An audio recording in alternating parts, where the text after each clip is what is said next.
तो वो अपने मंशूर के मुताबिक इस मामले को हल करेगी।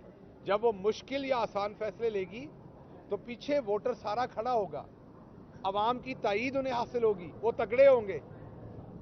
अब तो हुकूमत इस तरीके की है, जिसने किसी को टेलीविजन पर गाली दी उसको पंजाब के अंदर निगरान वजीर का दर्जा दे दिया, जिसको अपने घर वालों को नहीं पता कि उसका कमरा घर में कहाँ है उसको वजीर दे दिया, जिसको मांगने पे कोई साइकिल नहीं देगा उसको वजीर बना दिया। मतलब जिनको कोई पब्लिक लाइफ का एक्सपीरियंस नहीं है वो लोग ना तो पब्लिक के मसाइल को वजीर का दर्जा दे दिया, ना ही अभी आप अगर जिसको हाईकोर्ट आते हैं अपने घर वालों को नहीं पता कि उसका कमरा घर में कहाँ है, यहाँ हर हफ्ते वजीर दे दिया। कोई ना कोई पॉलिटिकल चैलेंजेस, जिसको मांगने पे कोई साइकिल नहीं देगा उसको वजीर बना दिया।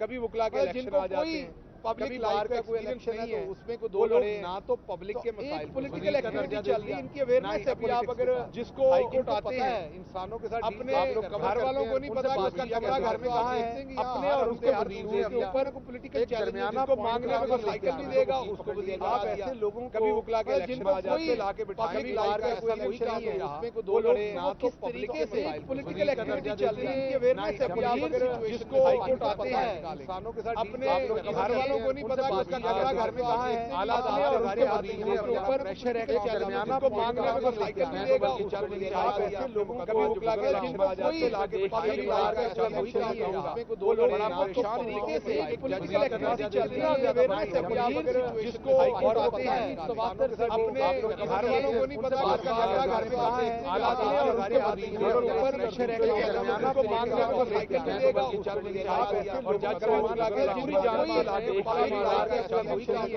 दो लोग बड़ा परेशान तरीके से पॉलिटिकल एक्टिविटी चल रही है, अवेयरनेस है। आप अगर जिसको और अभी है घर वालों को नहीं पता उसका कमरा घर में कहाँ है, हालात और उसके वजीर के ऊपर प्रेशर है कि दरमियाना को मांगने में कोई साइकिल नहीं देगा उसको वजीर। आप ऐसे पूरी जानकारी लाके आज दो लोग बड़ा परेशान तरीके से पॉलिटिकल एक्टिविटी चल रही है, अवेयरनेस है। आप अगर जिसको और अभी है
पाए ही उन दो मुल्कों में जाते हैं, बाकी तो इंसान है ही नहीं।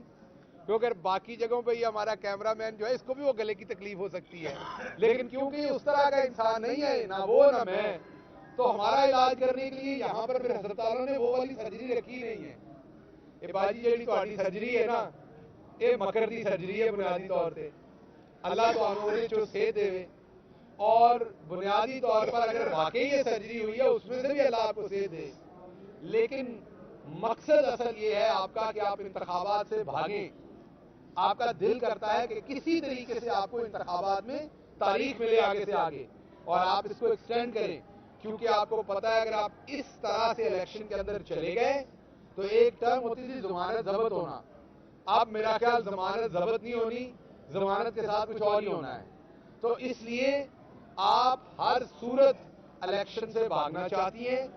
आप आई थी हमारी पॉलिटिकल पार्टी तोड़ने, आपके, हमारी तो आप बहन हैं, हमारे लिए काबिल एहतराम हैं, आपके जैसे ही पांव पड़े पाकिस्तान में, बेचारे शाहिद खाकान अब्बासी साहब जिन्होंने एक असूली मौक़िफ़ लिया है, उन्होंने इस्तीफा दे दिया।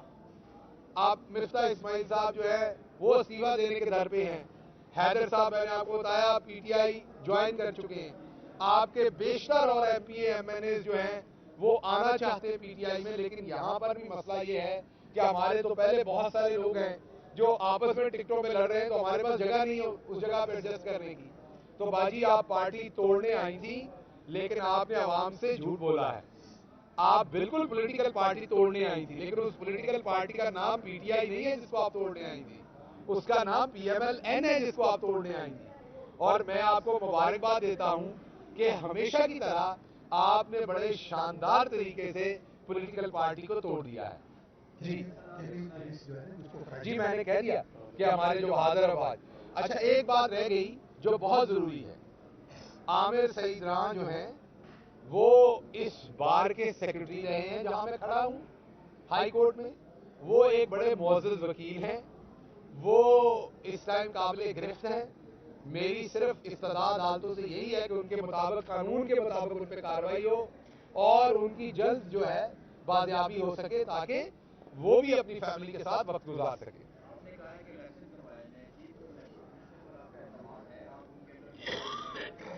देखिए, बात ये है कि 90 दिन के अंदर जो इलेक्शन है वो आइन कहता, मैं नहीं कह रहा। आपने कहा आप कहते हैं इलेक्शन करवाए जाएं, जो आपका आइन है वो कहता है 90 दिन के अंदर इलेक्शन कराएं। उसके अंदर कोई और ऐसी चीज शामिल नहीं है कि इसलिए कराएं या उसलिए कराएं। तो इलेक्शन तो हर सूरत करने चाहिए, करने होंगे, और अगर हम नहीं करेंगे तो आइन की पामाली होगी। मैंने आपको जवाब दे दिया कि इससे ये सवाल रेलिवेंट नहीं है। मैं कह दूं इत्मीनान है, मैं कह दूं नहीं है, तो क्या इलेक्शन आगे पीछे हो जाएगा? मैंने आपको कहा कि आइन ये कहता है, तो आप एक गलत साइड पे जा रहे हैं। ये नहीं देख रहे जो बड़ा मसला है। बड़ा मसला इस टाइम आइन है। अगर तो आइन में गुंजाइश है, फॉर एग्जाम्पल मुझे किसी पे एतमाद है, नहीं है, मुझे आइन में, यहाँ पर अगर अदालत आलिया में मेरा केस है, मुझे बेंच पे एतराज है, बेंच ने फैसला करना है कि मेरे एतराज को मानते हैं कि नहीं मानते। अगर बेंच फैसला करते हैं कि नहीं सुनना है हमने, तो मेरे पास क्या कोई चॉइस है उसके बाद? नहीं है, मुझे अपना मुकदमा सुनाना है। इसी तरीके से आइन में ये इलेक्शन होना है। आप, क्योंकि आपका इस तरह शरारत करने का दिल है कि मैं इलेक्शन कमीशन के खिलाफ कोई बात करूं, चीफ इलेक्शन कमीशन के, और आप बजाय इलेक्शन 90 दिन में कराने के आप वो सारी बात उठा के चीफ इलेक्शन कमीशन की तरफ ले जाएं, तो ये शरारतबाजी ना किया करें। आजकल पकड़ दकड़ का मौसम है। ए पीएनएन वाले की वाली आ जानी है, सिर्फ साड़ी नहीं आनी। ए सुलेमान साहब, ए तुहाडी वाली भी आनी है, मेरी जान। इन्हें कला गेल नहीं चुके जाना, ए सुलेमान साहब ने चुके जाना। ना शरारता करो, बाद आ जाओ तुसी।